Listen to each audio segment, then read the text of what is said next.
Hi Virgo, welcome to your quantum reading. This is for Virgo, Sun, Moon, Rising. Welcome to my cross watchers. Cross watcher, you could be dealing with a Virgo and maybe the message is for you. So feel free to take it however it resonates with you and your situation. Keep in mind these are general and timeless readings. Everything that you guys need is down below in the description box. My website link, Instagram handle. I just post more things on quantum physics and crazy things that I play around with over there. So yeah, thank you guys so much for liking, subscribing. Thank you for all the ways you've just been here and supported the channel. Let's jump into your message. All right, we have the stone, the forest, the empty room. There's a lot of stuff that came out here. Prayer might be very powerful for you to receive an answer or a solution on how to deal with something. I feel like you're close to starting something new, or it's almost like something is like, there's something brewing here. Okay, you could have something new in the making. Some of you guys could have a lover coming forward towards you, or you're in a relationship and that is somehow significant to something new that you are starting. Some like, oh, so this could be pushing you to develop something over here. Apparently someone, this person in this environment,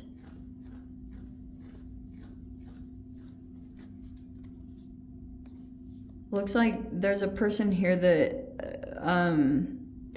isn't committal, or it hasn't come together like that. Like, I don't know. There could be something, I don't know how to quite interpret that, because the ring upside down is like someone who doesn't want marriage, or it could have been a person who was married and is now divorced. I don't know. That's very interesting. And then we've got the empty room. Okay, so it looks like there's going to be like a process to things transpiring. The very first thing that it's talking to me about is the stone. Stone energy, whenever I get this, it's like about wisdom, and you might not be feeding a situation. Like, it doesn't have to be just straight up in a manipulative way, but you could just be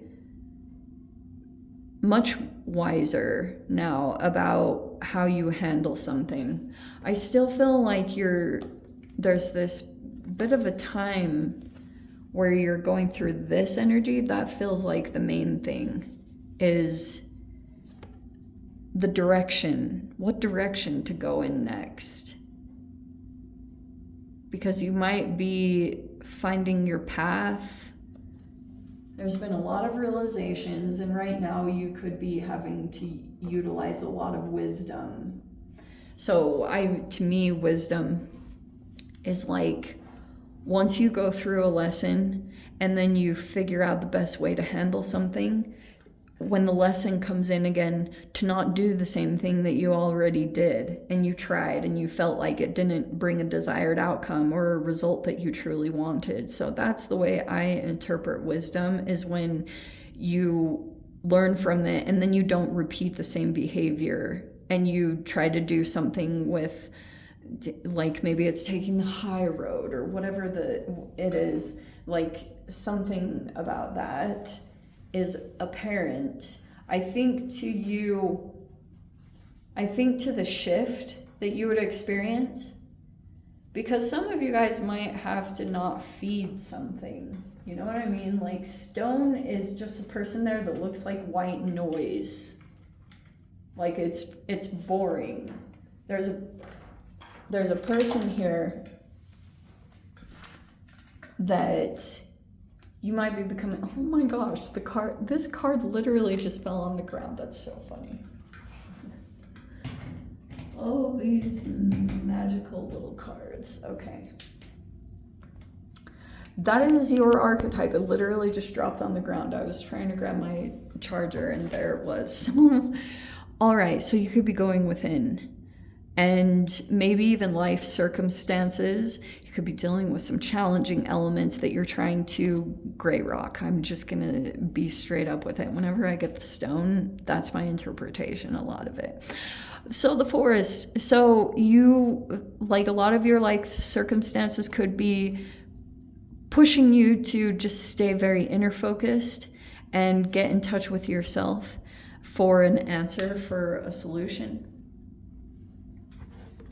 Okay, that's so funny that I'm just gonna keep to that one card because it feels very like this is just a focus on you, because it can be very tempting when the outside stuff comes in. So once you move through this process, I feel like once you find a direction, this is almost like what you're gonna find yourself in. I don't know if you guys are moving or there's an empty space that you're walking into. That is like you're going to meet someone, something new is developing here. It feels like an answer to your prayers, and there could be, like, maybe you're excuse me, dealing with someone who'd been divorced or something. See? Wow. Lovers in the Strength card.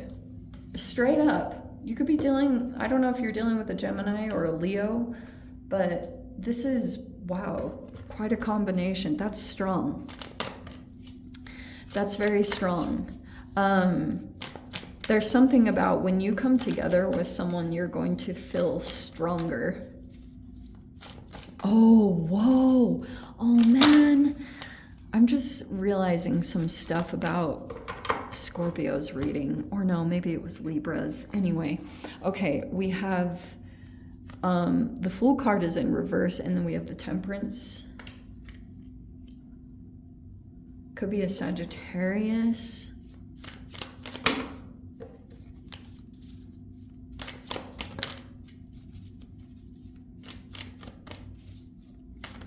So there's a Sagittarius that could be coming somewhere in your environment. You have a lot of different energies. Here's the King of Cups reverse. Okay, this literally just came out in Libra's reading. And I've shuffled these cards like crazy, so it's actually really weird that these two came out together, because I put them in different, like, far away from each other every time I put them back in the deck. So that's what it feels like.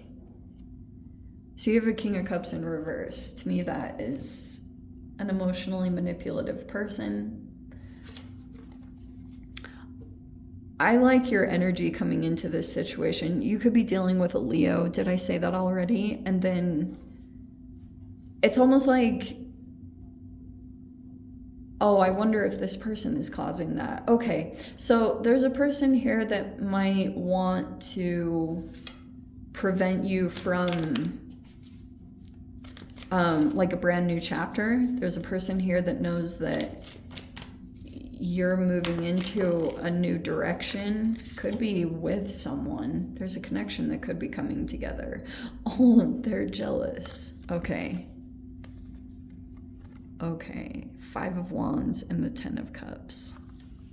So yeah. No wonder your boundary's strong. I feel like this person is either jealous, or this is one of those relationships where this person could be competing with you.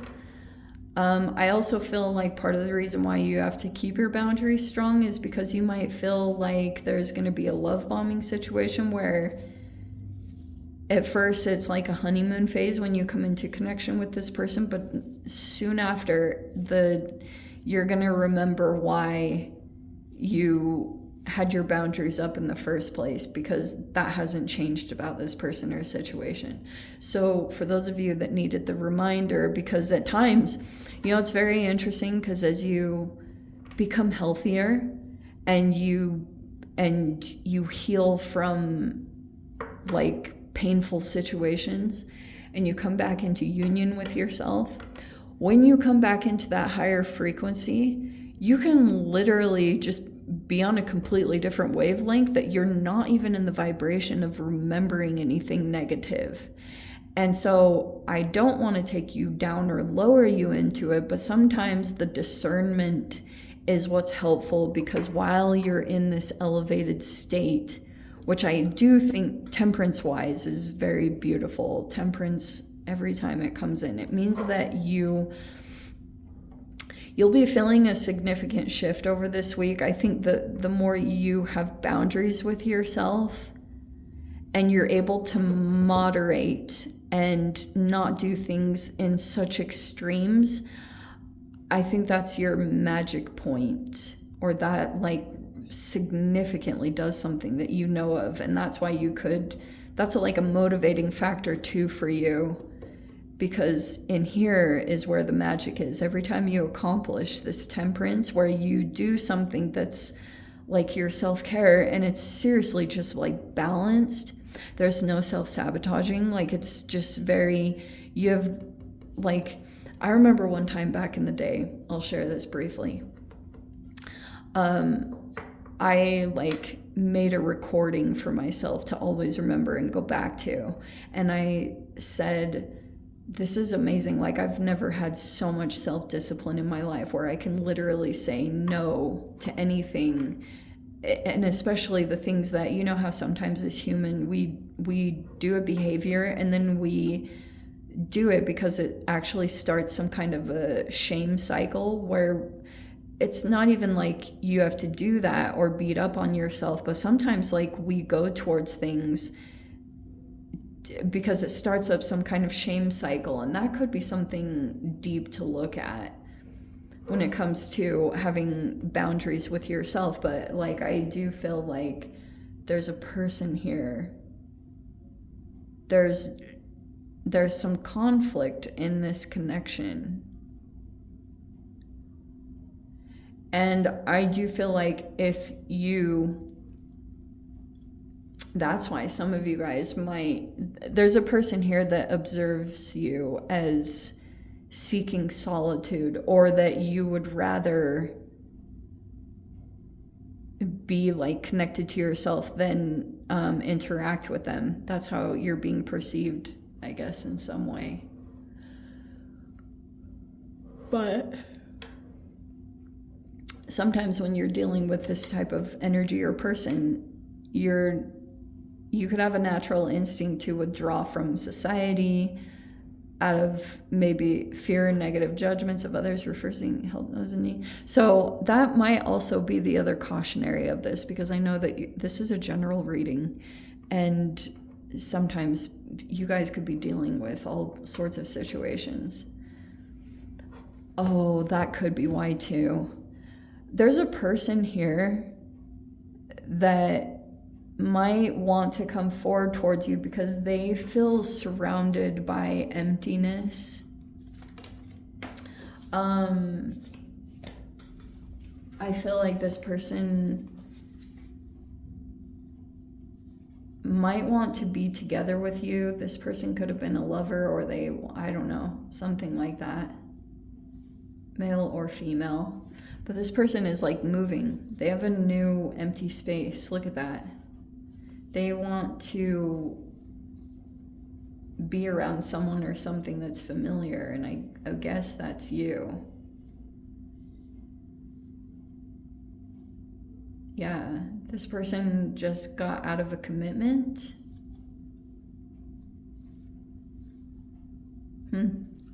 So you might hear from them, Libra. All right, let me dive into the extended. If you guys want to join me over there, or did I say Libra? Virgo, you might hear from this person. Okay, I'm gonna leave it there. If you guys want to join me in the extended, as always, feel free. Go down below, click on the Vimeo link, see it over there. But Virgo, if this is where we leave things, sending you so much love, wishing you all the very best. See you in your next reading. Take care.